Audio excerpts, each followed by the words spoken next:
تو سب سے پہلے شب برات اور شب قدر کے حوالے سے گفتگو کر لیتے ہیں. بھائیو، قرآن پاک میں 3 مقامات پر اس مبارک رات کا ذکر ہے کہ جس مبارک رات میں قرآن پاک نازل ہوا. پہلے نمبر پر سورۃ البقرہ کی آیت نمبر 185 جو ہم پچھلی دفعہ پڑھ چکے. شہر رمضان الذی انزل فیہ القرآن، رمضان کا مہینہ وہ ہے جس میں القرآن نازل ہوا. القرآن رمضان کے مہینے میں. دوسری آیت سورہ الدخان پارہ نمبر 25. بسم اللہ الرحمن الرحیم. حامیم والکتاب المبین انا انزلناہ فی لیلۃ مبارکۃ انا کنا منذرین فیہا یفرق کل امر حکیم امرا من عندنا انا کنا مرسلین. حامیم، اس روشن کتاب کی قسم، بے شک ہم نے اس کتاب کو ایک مبارک رات میں نازل کیا. فیہا یفرق کل امر حکیم، اس رات میں جس میں اہم کام بانٹ دیے جاتے ہیں، بڑے اہم فیصلے اس رات میں ہوتے ہیں. امرا من عندنا انا کنا مرسلین، اور یہ تمام کے تمام کام ہماری طرف سے سپرد کیے جاتے ہیں اور ہم ہی فرشتوں کو بھیجنے والے ہوتے ہیں. اور تیسرا مقام آیا ہے پوری سورت اس مبارک رات کے اوپر، سورۃ القدر پارہ نمبر 30 میں. بسم اللہ الرحمن الرحیم. انا انزلناہ فی لیلۃ القدر، بے شک اس قرآن کو ہم نے ایک عزت والی قدر والی رات میں نازل کیا. وما ادراک ما لیلۃ القدر، اور تمہیں کیا پتا کہ لیلۃ القدر کیا ہے؟ لیلۃ القدر خیر من الف شہر، یہ وہ رات ہے جو کہ 1000 مہینوں سے افضل ہے، 83 سالوں سے افضل ہے اس کے اندر عبادت کرنا. تنزل الملائکۃ والروح فیہا باذن ربہم من کل امر سلام، اس میں فرشتے نازل ہوتے ہیں اور فرشتوں کے سردار روح قدس بھی یعنی سیدنا جبریل علیہ السلام بھی نازل ہوتے ہیں اپنے رب کے اذن سے. من کل امر، تمام کاموں کو لے کر. وہی بات جو سورہ الدخان میں آئی تھی، فیہا یفرق کل امر حکیم، تمام اہم کام اس رات میں بانٹ دیے جاتے ہیں. سلام، یہ رات سلامتی کی ہے. ہی حتی مطلع الفجر، اور یہ جو معاملات ہیں سلامتی والے اور یہ احکام نازل ہونے والے، یہ فجر کا وقت داخل ہونے تک رہتے ہیں پوری رات. تو یہ رات ہے جس کو ہم شب قدر کہتے ہیں، جو رمضان المبارک کے آخری عشرے کی طاق راتوں میں آتی ہے. وہ آگے ڈیٹیل احادیث آ گئی. تو یہ ہے شب قدر. اور وہ جو ہمارے معاشرے کے اندر یہ مشہور ہے کہ شب برات کے اندر اہم فیصلے ہوتے ہیں، رزق لکھ دیا جاتا ہے اور باقی ساری چیزیں، وہ بیسیکلی اس رات کے بارے میں ہے جو لیلۃ القدر بھی ہے اور لیلہ مبارکہ بھی ہے. تو یہ قرآن پاک کی 3 آیات سے بالکل واضح ہو گیا. اب چونکہ ضعیف احادیث کا ہی فتنہ ہے جس کی وجہ سے امت کے اندر بگاڑ پیدا ہوا، اسی لیے محدثین نے محنت کر کے صحیح احادیث کے مجموعے الگ کیے، اور یہی وہ ضعیف احادیث ہیں جنہوں نے لوگوں کو منکرین حدیث بنایا ہے. اس پہ میری پوری گفتگو ہے مسئلہ نمبر 35 کے نام سے اہل سنت پاک.com پر 1 گھنٹہ اور 35 منٹ کی گفتگو، منکرین حدیث کے فتنے کا تحقیقی جائزہ. اس میں مرکزی پوائنٹ یہ ہے کہ منکرین حدیث پیدا اس لیے ہوئے کہ جب وہ احادیث بھی جو قرآن سے واضح ٹکراتی ہیں ان کو بنیاد بنا کر سیرمنیز سیلیبریٹ کی گئیں تو لوگوں نے کہا ہم ساری حدیثوں کو نہیں مانیں گے. وہ دوسری ایکسٹریم پہ پھر لوگ نکل گئے. تو الحمدللہ قرآن پاک سے یہ بات پتہ چلی کہ یہ لیلۃ القدر یا لیلہ مبارکہ وہی رات ہے جو رمضان شریف کے اندر آتی ہے. اب میں یہاں چاہ رہا ہوں کہ وہ 4 حدیثیں جس کی بنیاد پر ہمارے سب کانٹیننٹ میں 2 بھاری فرقے جو اپنے آپ کو اہل سنت کہتے ہیں، فخریہ نمبر 1 بریلوی اور نمبر 2 دیوبند، ان کے علماء نے احادیث کی کتابوں سے جب اس کی شرح کرتے ہوئے یہاں تک دھوکہ کھایا کہ جی آخر اس رات کی کوئی نہ کوئی تو حقیقت ہوگی، تبھی تو یہ روایتیں آئی ہوئی ہیں کتابوں میں، اور اس کی وجہ سے ایک دروازہ کھل گیا. پھر وہ ایک جو فارمولہ اپنایا ہوا ہے کہ جی فضائل کے اندر ضعیف حدیث بھی ایکسیپٹیبل ہے لیکن فضائل بھی پھر وہ ہونے چاہیے جو اپنے فرقے کے ہوں.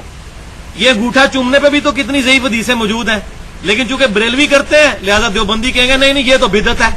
تو اب ضعیف حدیث کیوں نہیں فضائل پہ لیتے ہیں؟ فضائل اعمال میں جو آئے گی وہی لی جائے گی.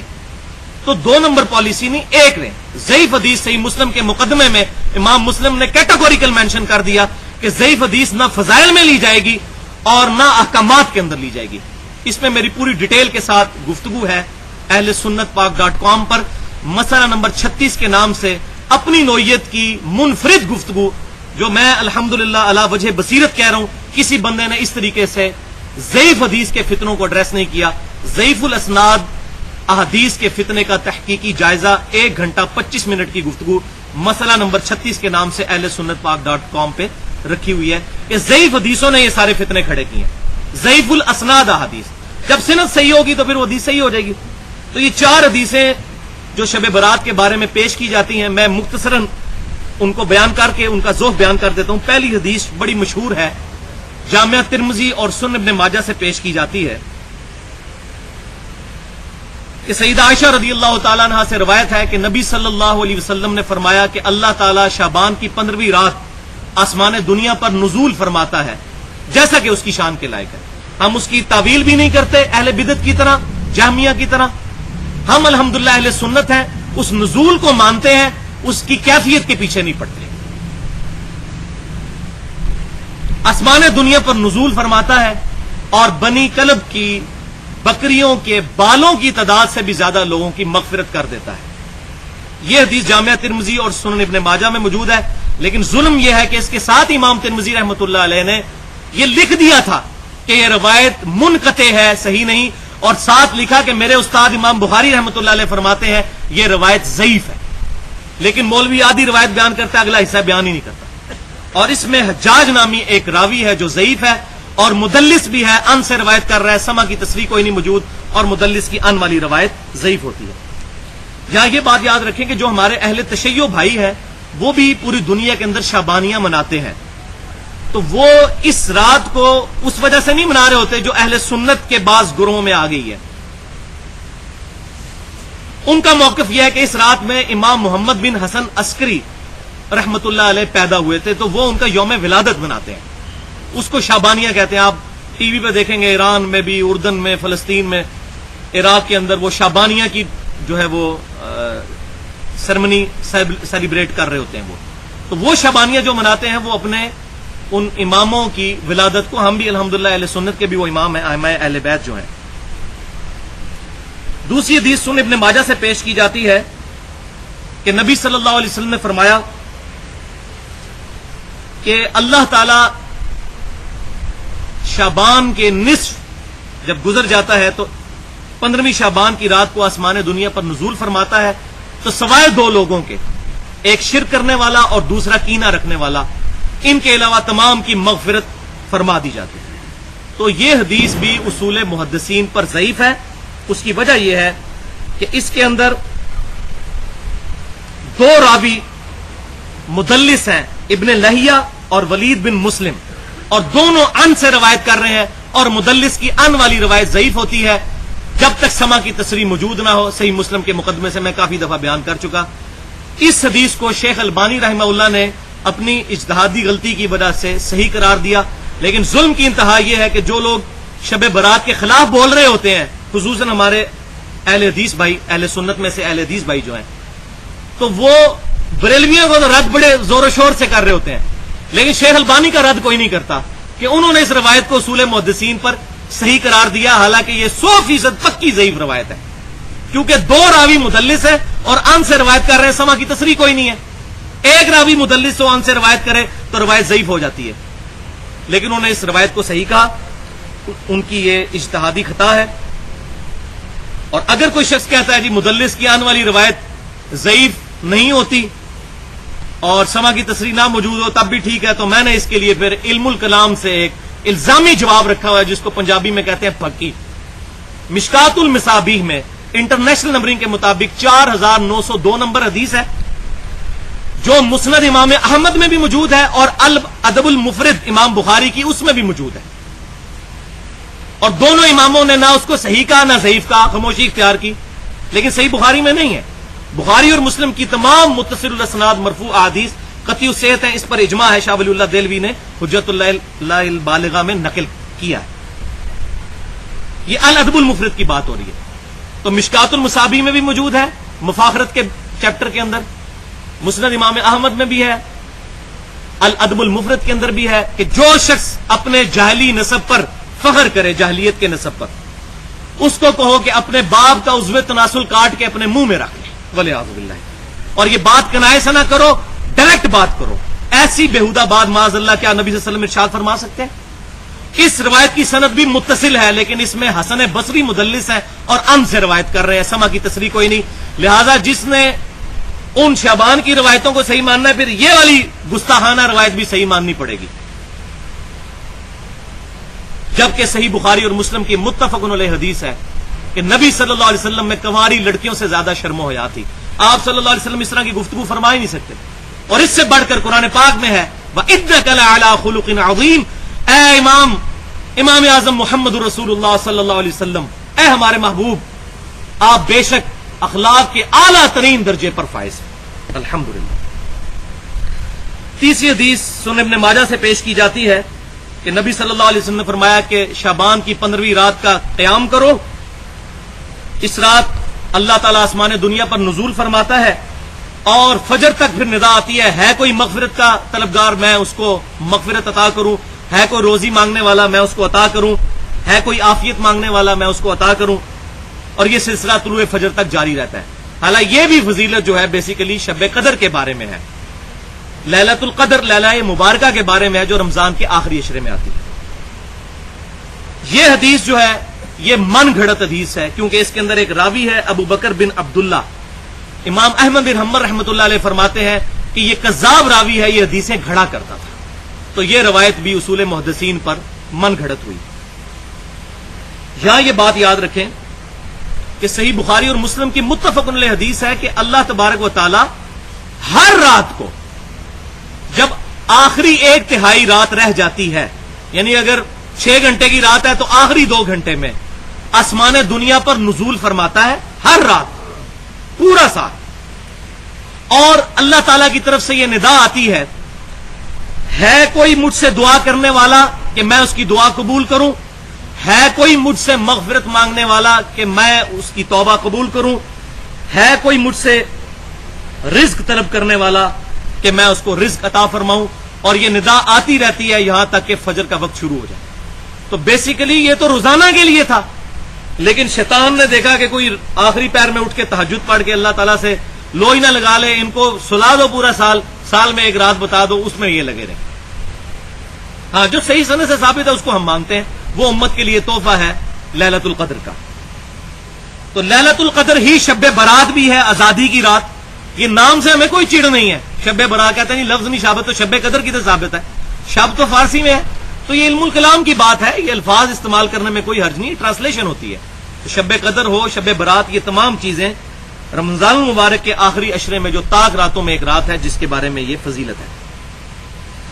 اسی معاملے میں میری 1 گھنٹے کی گفتگو ہے مسئلہ نمبر 41 کے نام سے اہل سنت پاک.com پر، نور من نور اللہ، وحدت الوجود اور علم الکلام کے متعلق. اللہ تعالیٰ کی اسماء اور صفات کے بارے میں کیا عقیدہ ہونا چاہیے. ایک طرف جہمیہ کا عقیدہ ہے جو اللہ تعالیٰ کو عرش پہ نہیں مانتے، اور دوسری طرف جہلا ہے جو اللہ تعالیٰ کو معاذ اللہ عرش پر ویسے مانتے ہیں، چند جاہل لوگ، کہ جیسے میں کرسی پہ بیٹھا ہوں، معاذ اللہ استغفر اللہ. چند جاہل لوگوں کا یہ عقیدہ ہے. الحمدللہ باقی اہل سنت کا، اصحاب الحدیث کا یہی عقیدہ ہے کہ اللہ تعالیٰ اپنے عرش پر مستوی ہے، اپنی شان کے لائق، اور اس کی ہم کوئی تعویل نہیں کرتے کہ عرش سے مراد غلبہ ہے. جیسا کہ المحند علی المفند میں شیخ خلیل احمد سہارنپوری صاحب نے لکھا کہ ہم اللہ تعالیٰ کو عرش پہ نہیں بلکہ یہ غلبہ مانتے ہیں. تو یہ جہمیہ کا عقیدہ ہے. اسی طریقے سے بریلوی عالم نے بہار شریعت کے مقدمے میں یہ بات لکھ دی کہ ہم اللہ تعالیٰ کو عرش پہ نہیں مانتے. ہم یہ کہتے ہیں کہ اللہ تعالیٰ عرش پر مستوی ہے اپنی شان کے لائق، اور ہماری رگے جہاں سے بھی قریب ہے اپنی شان کے لائق. اس کے لیے لیس کمثلہ شیء، اس کی مثل کوئی شے نہیں. میں نے ڈیٹیل کے ساتھ الحمدللہ ہر اعتبار سے وسوسے سیٹل کی ہیں. اس میں مسئلہ نمبر 41 نور من نور اللہ، وحدت الوجود اور علم الکلام کے اوپر ڈیٹیل بحث کی ہے. وہ ڈیٹیل کسی کو سننی ہو تو وہاں سے سن سکتے ہیں۔ چوتھی حدیث شب برات کے بارے میں جو پیش کرتے ہیں وہ شعب الایمان، امام بہیقی رحمۃ اللہ علیہ کی کتاب، یہ بڑی مشہور ہے حدیث کہ اس سال تمام پیدا ہونے والوں کے نام لکھ دیے جاتے ہیں، جنہوں نے فوت ہونا ہوتا ہے ان کے نام لکھ دیے جاتے ہیں۔ اس رات اعمال جو ہیں وہ اللہ کی بارگاہ میں پیش کیے جاتے ہیں، اللہ کی طرف سے خاص رزق نازل ہوتا ہے۔ یہ روایت بھی منقطع ہے، اس کی وجہ یہ ہے کہ ایک سند اس کی منقطع، یعنی وہ راوی کی آپس میں جو ہے وہ زمانہ ہی نہیں پایا ہوا، اور دوسری روایت میں ابن کثیر جو ہے العبدی وہ ضعیف راوی ہے، لہذا اصول محدثین پہ یہ روایت بھی ضعیف ہے۔ البتہ ایک صحیح حدیث موجود ہے شعبان المبارک کے بارے میں صحیح سند کے ساتھ، وہ سنن نسائی کے اندر ہے کہ آپ صلی اللہ علیہ وسلم شعبان المبارک میں کثرت سے روزے رکھا کرتے تھے۔ اب یہ چونکہ کریٹیکل حدیث ہے، اب میں دو نمبری نہیں کروں گا کہ میں شب برات کا رد کر رہا ہوں تو میں یہ حدیث چھپا جاؤں، کیونکہ الحمدللہ میں نے تو وہ حق بات کرنی ہے جو اہل سنت کا عقیدہ ہے اصحاب الحدیث کا، وہ بیان کرنا ہے کسی فرقے کی پرواہ کیے بغیر۔ تو یہ کریٹیکل حدیث ہے، لہذا میں اس کی انٹرنیشنل نمبرنگ بھی آپ کو بتا دیتا ہوں۔ 2359 سنن نسائی کے اندر۔ شیخ البانی رحمہ اللہ بھی اس کو صحیح کہتے ہیں، شیخ زبیر علی زئی صاحب نے بھی اس کی صحت پر حکم لگایا ہے، مشکات المصابی کے اندر بھی انہوں نے ایک جگہ پہ اس کا ذکر اشارتاً کر دیا ہے۔ سنن نسائی کی حدیث ہے کہ نبی صلی اللہ علیہ وسلم شعبان میں کثرت سے روزے رکھتے تھے۔ پوچھا گیا یا رسول اللہ صلی اللہ علیہ وسلم آپ شعبان میں کثرت سے روزے کیوں رکھتے ہیں؟ تو آپ صلی اللہ علیہ وسلم نے فرمایا کہ اکثر لوگ اس مہینے کی فضیلت سے غافل ہیں، جبکہ اس مہینے میں نامہ اعمال اللہ کی بارگاہ میں پیش کیے جاتے ہیں، اور میں یہ چاہتا ہوں کہ جب میرا نامہ اعمال اللہ کی بارگاہ میں پیش ہو تو میں روزے کی حالت سے الحمدللہ۔ اور صحیح بخاری اور مسلم کی متفق علیہ حدیث ہے کہ آپ صلی اللہ علیہ وسلم رمضان المبارک کے بعد سب سے زیادہ روزے اس مہینے میں رکھتے تھے، اور مسلم کی روایت میں یہ ہے کہ پورا مہینہ ہی روزہ رکھتے تھے، پورا مہینہ شعبان کا آپ صلی اللہ علیہ وسلم روزہ رکھا کرتے تھے۔ تو اب اگر شعبان میں کوئی شخص وہ 3 روزے رکھ لے، جس کے بارے میں صحیح مسلم میں حدیث ہے کہ آپ صلی اللہ علیہ وسلم نے فرمایا جو شخص مہینے میں 3 روزے رکھ لے، ایام 20 کے روزے، چاند کی 13، 14 اور 15، تو وہ شخص ایسا ہوگا جیسا کہ وہ پورا سال روزہ رکھنے والا ہے۔ آپ صلی اللہ علیہ وسلم بھی ان روزوں کا اہتمام کرتے تھے۔ سنن نسائی میں صحیح سند کے ساتھ موجود ہے کہ آپ صلی اللہ علیہ وسلم سفر ہو یا حضر، آپ صلی اللہ علیہ وسلم مہینے میں یہ 3 روزے کبھی نہیں چھوڑتے تھے، چاند کی 13، 14 اور 15 ایام 20 کے روزے۔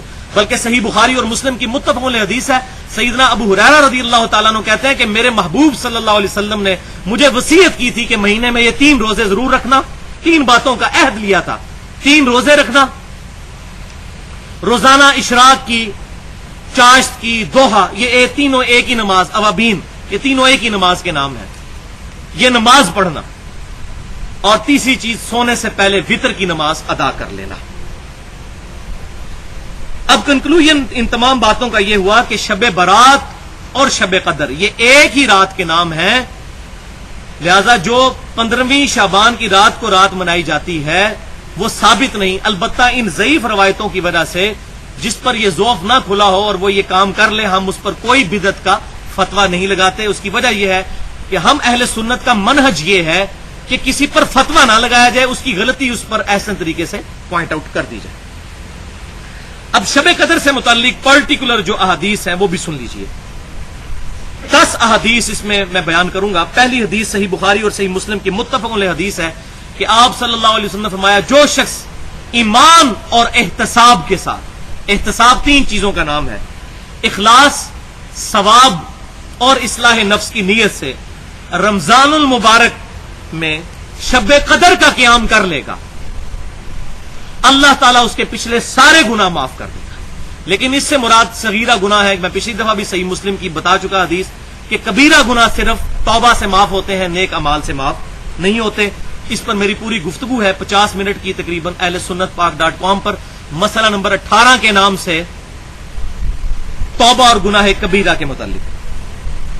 دوسری حدیث بھی متفق علیہ ہے، صحیح بخاری اور صحیح مسلم کی۔ نبی صلی اللہ علیہ وسلم نے رمضان المبارک کے پہلے عشرے کا اعتکاف کیا، تو پھر آپ صلی اللہ علیہ وسلم نے فرمایا کہ میں نے شب قدر کو اس میں نہیں پایا۔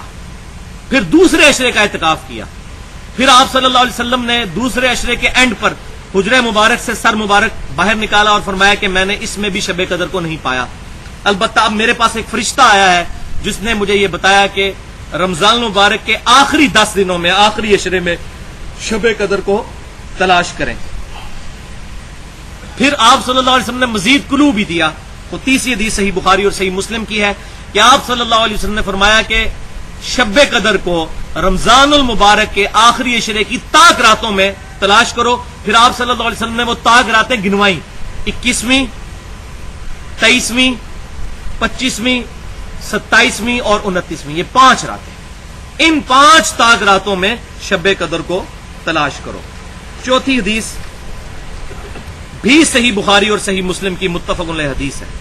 اب دیکھیں میں الحمدللہ 90% حدیث متفق علیہ بیان کر رہا ہوں، اس سے آپ اندازہ لگائیں کہ محدثین نے کتنی محنت کر کے چیزیں جمع کر دی ہیں کتابوں کے اندر۔ لہٰذا یہ جو پروپیگنڈا کیا ہوتا ہے کہ فلاں مولوی نے کوئی مسئلہ بتایا ہے، فلاں نے بتایا، ایسا نہیں ہے۔ الحمدللہ نبی صلی اللہ علیہ وسلم کا دین اللہ تعالیٰ نے قیامت تک کے لیے محفوظ کیا ہے، الحمدللہ۔ چوتھی حدیث صحیح بخاری اور مسلم کی متفق علیہ حدیث ہے کہ آپ صلی اللہ علیہ وسلم نے فرمایا کہ مجھے شب قدر دکھائی گئی رات خواب میں، اور اس کی نشانی یہ ہے کہ اس رات میں جب میں فجر کے وقت نماز پڑھا کر فارغ ہوں گا تو میرے ماتھے پر کیچڑ لگی ہوئی ہوگی۔ یہ جو مشہور ہے کہ رات کو سمندر کا پانی میٹھا ہو جاتا ہے شہد کی طرح، یہ تو بھائی جھوٹ ہے، ورنہ تو آج سارے ٹی وی چینلز والے وہاں جا کے خیمہ لگا لیں، ان مولویوں ساروں کو جھوٹا کریں، کون سا پانی میٹھا ہوتا ہے؟ تو مشکل ہے آج کل چیک کرنا۔ نبی صلی اللہ علیہ وسلم بھی فرما رہے ہیں کہ فجر کے وقت، صحابہ کو بھی نہیں پتا۔ صحابہ کہتے ہیں ایک رات یہ ہوا کہ آپ صلی اللہ علیہ وسلم فجر کی نماز پڑھا رہے تھے، اسی دوران بارش ہوئی، جب آپ نماز پڑھ کر ہماری طرف متوجہ ہوئے تو آپ صلی اللہ علیہ وسلم کے، کیونکہ مسجد نبوی کی چھت ٹپکتی تھی تو مٹی پر سجدہ فرمایا کرتے تھے، جو آج سنت صرف ہمارے اہل تشیع بھائی پوری کرتے ہیں۔ وہ ٹکی وہ کربلا کی نہیں رکھی ہوتی انہوں نے، وہ افضلیت کے لیے وہ کر رہے ہوتے ہیں، اور مان لو کہہ رہے ہوتے ہیں یہ اس کی ملتی جلتی حدیث بخاری مسلم میں بھی موجود ہے۔ تو میں تو اب فرقہ واریت سے بالاتر ہو کے یہ بات کر رہا ہوں۔ وہ سمجھتے ہیں کربلا کی مٹی رکھی ہوئی، ایسا نہیں ہوتا، وہ مٹی پر نیچرل چیز پہ سجدے کو افضل سمجھتے ہیں، کبھی پتہ رکھ لیتے ہیں، اور یہ بات ان کی حق کے زیادہ قریب ہے، ہم اس کو کنڈیم نہیں کرتے۔ یہ تو صرف ایک فرقہ واریت ہے جس کی لعنت امت میں پڑی ہے، اور چھپائی جاتی ہیں حدیثیں، اور مجرموں کو چھپایا جاتا ہے، اور میں نے وہ تمام مجرم بے نقاب کیے ہیں اپنے 2 گھنٹے کی گفتگو میں اہل سنت پاک.com پہ، حسینیت اور یزیدیت کا تحقیقی جائزہ، جس میں پوری دنیا کے اندر ایک دفعہ جو ہے نا ہلچل مچ گئی ہے کہ یہ بخاری مسلم میں یہ حدیثیں بھی لکھی ہوئی تھی جو چھپائی جاتی تھی۔ ہمیں اہل تشیع سے جو اختلاف ہے وہ اپنی جگہ موجود، اہل تشیع سے بھی نہیں بلکہ رافضیوں سے اختلاف ہے، لیکن اس کا یہ مطلب نہیں کہ ہم اہل بیت سے بغض رکھیں یا حسین رضی اللہ تعالیٰ عنہ کے مقابلے پہ یزید کے فضائل جھوٹے سنائیں اور قسطنطنیہ کی جھوٹی بشارت اس پہ فٹ کر دیں۔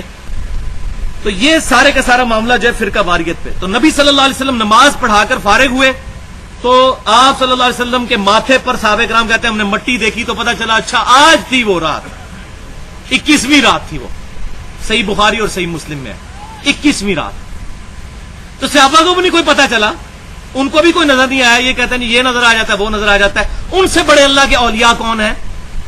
اس سے بڑے دین کی حجت کون ہے لوگ؟ تو ان کو بھی نشانی نبی صلی اللہ علیہ وسلم کو دیکھنے کے بعد پتہ چلی۔ اور مسلم کے الفاظ یہ ہیں کہ عبداللہ بن انیس رضی اللہ تعالیٰ عنہ کہتے ہیں کہ ہم نے نبی صلی اللہ علیہ وسلم کے مبارک زمانے میں 23ویں رات کو پایا تھا شب قدر کے طور پر، 21ویں بھی 23ویں بھی ثابت ہوگی۔ اور صحیح مسلم میں یہ ہے 6ٹھی حدیث، ابی ابن کعب رضی اللہ تعالیٰ عنہ اللہ کی قسم اٹھا کے کہا کرتے تھے کہ 27ویں رات جو ہے یہ شب قدر ہے۔ تو لوگ یہ پوچھتے تھے آپ انشاءاللہ کہے بغیر قسم اٹھاتے ہیں، اتنے آپ کانفیڈنٹ ہیں؟ تو انہوں نے کہا ہاں میں اس نشانی کی وجہ سے کانفیڈنٹ ہوں جو نبی صلی اللہ علیہ وسلم نے ہمیں بتائی تھی کہ اس دن جب سورج صبح طلوع ہوتا ہے تو وہ بغیر شعاع کے ہوتا ہے، یعنی وہ ٹکیا باہر نکلتی ہے، سورج میں وہ تمکنت نہیں ہوتی، اس نشانی کی، یعنی وہ بھی صبح ہی پتا چلے گا، رات کو نہیں پتا چلے گا۔ اب یہ اتنے مختلف اقوال ملتے ہیں، اس میں میں نے اہل تشیع جو بھائی ہیں ان کے ساتھ بھی رابطہ کیا تو ان کے نزدیک بھی کوئی فکس رات نہیں ہے۔ تو یہ احادیث کا اسلوب یہ بتا رہا ہے، بلکہ سنن ابی داؤد میں سیدنا معاویہ رضی اللہ تعالیٰ عنہ سے روایت ہے، وہ کہتے ہیں کہ جب نبی صلی اللہ علیہ وسلم سے ہم نے پوچھا تو آپ صلی اللہ علیہ وسلم نے فرمایا صحیح سند کے ساتھ کہ شب قدر 27ویں رات ہے۔ لہٰذا 27ویں پہ بہت زیادہ حدیث ہیں جس کی وجہ سے ہمارے جو بریلوی مکتب فکر کے جو بھائیوں کو اس معاملے میں وہ زیادہ سیلیبریٹ کرتے ہیں تو احادیث بہت موجود ہیں، لیکن پھر 21ویں اور 23ویں والی روایتوں کا کیا کریں گے؟ تو اس کا آپٹیمل سولوشن یہ ہے کہ یہ رات بدلتی رہتی ہے. جب آپ صلی اللہ علیہ وسلم نے 27ویں فرمائی تھی اس سال 27ویں کو آئی تھی، ورنہ تو آپ کے خود مبارک زمانے میں 21ویں کو اور 23ویں کو بھی آ رہی ہے. لہذا یہ مقصد یہ ہے کہ پورا عشرہ خصوصاً تاک راتوں میں اللہ تعالیٰ کی عبادت کی جائے، اس میں مقصد یہ ہے. تو یہ رات اللہ تبارک و تعالیٰ سیلیبریٹ فرماتا ہے بدل بدل کر، ورنہ تو آپ یہ پوچھ سکتے ہیں جی 14 اگست کو پاکستان بنا تھا تو ہر سال 14 اگست کو ہی سیلیبریٹ کریں گے. یہ آپ کیا کہتے ہیں ایک دفعہ 11 اگست کو کریں گے، ایک دفعہ 15 کو کریں گے. تو رمضان کی جس رات میں قرآن پاک کا نزول شروع ہوا وہ تو ایک ہی رات ہونی چاہیے، ہے تو ایک ہی رات، لیکن اللہ تعالیٰ نے اس کی سیلیبریشن ڈیوائڈ کر دی ہے، کبھی 21ویں، کبھی 23ویں، کبھی 25ویں، کبھی 27ویں، تاکہ لوگ خوشی کے ساتھ عبادت کرتے رہیں. اور یہی مقصد ہے اعتکاف کرنے کا، جو صحیح بخاری اور صحیح مسلم میں اگلی 7ویں حدیث ہے کہ آپ صلی اللہ علیہ وسلم جب رمضان کا آخری عشرہ آتا تو عبادت پر کمر کس لیتے اور خود بھی جاگتے اور اپنے گھر والوں کو بھی جگاتے. بلکہ 8ویں حدیث صحیح بخاری اور صحیح مسلم کی متفق علیہ حدیث کہ آپ صلی اللہ علیہ وسلم وفات تک ہر سال اعتکاف فرمایا کرتے تھے. اعتکاف اسی لیے ہوتا ہے تاکہ شب قدر کو تلاش کیا جائے. بلکہ جامعہ ترمذی میں حدیث ہے کہ ایک سال آپ صلی اللہ علیہ وسلم کا اعتکاف چھوٹ گیا تو اگلے سال آپ صلی اللہ علیہ وسلم نے 20 دن کا اعتکاف فرمایا. لہذا اعتکاف کرنا بھی سنت ہے اور اس کا مقصد شب قدر کو تلاش کرنا ہے. اب سورۃ البقرہ کی 187 نمبر آیت کے تحت ہم پڑھ چکے کہ تم اپنی عورتوں سے ازدواجی تعلق نہ قائم کرو جب تم اعتکاف کی حالت میں ہو.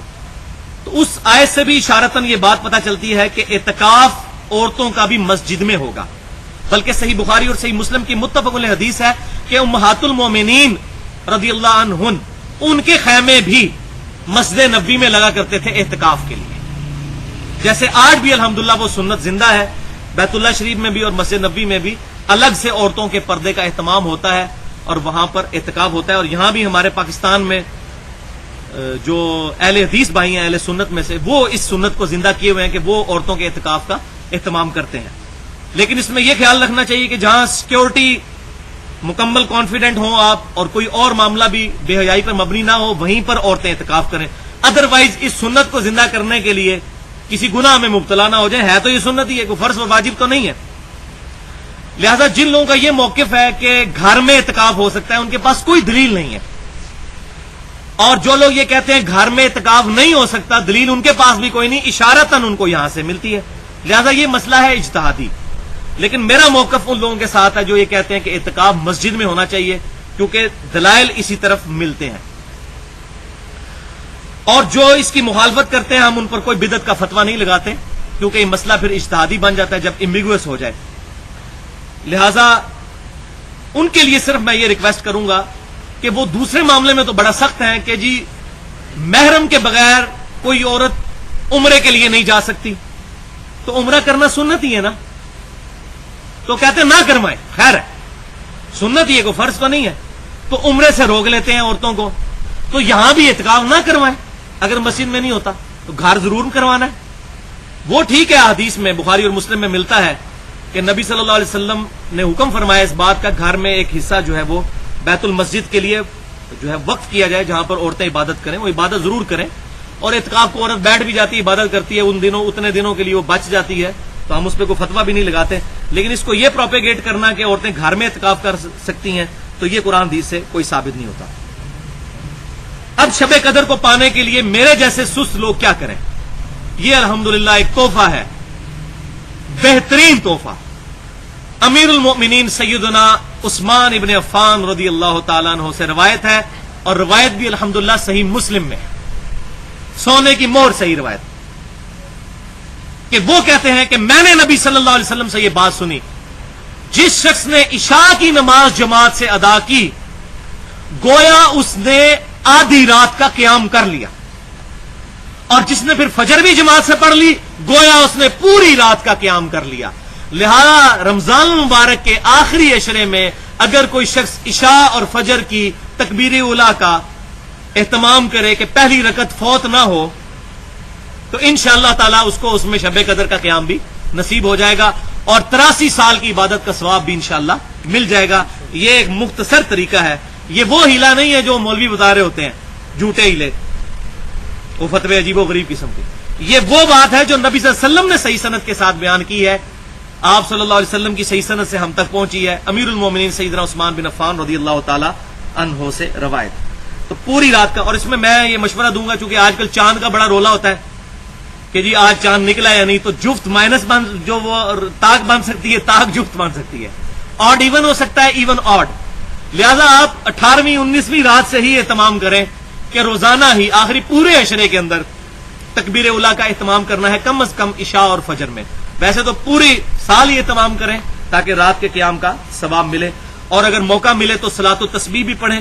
بہت فضیلت والی یہ نماز ہے جس میں 300 دفعہ پڑھا جاتا ہے سبحان اللہ والحمد للہ ولا الہ الا اللہ واللہ اکبر. صحیح سند کے ساتھ جامعہ ترمذی اور سنن ابی داؤد اور سنن ابن ماجہ میں یہ موجود ہے کہ جو شخص صلاۃ و تسبیح پڑھے گا، نبی صلی اللہ علیہ وسلم نے فرمایا، یہ واحد جگہ ہے جہاں پر میں حیران ہو گیا پڑھ کے کہ اس شخص کے تمام پچھلے گناہ معاف کر دیے جائیں گے، کبیرہ بھی اور صغیرہ بھی، جان بوجھ کے کیے انجانے میں کیے، چھوٹے اور بڑے سارے گناہ اللہ تعالیٰ معاف کر دے گا اگر کوئی شخص پڑھ لے گا صلاۃ و تسبیح.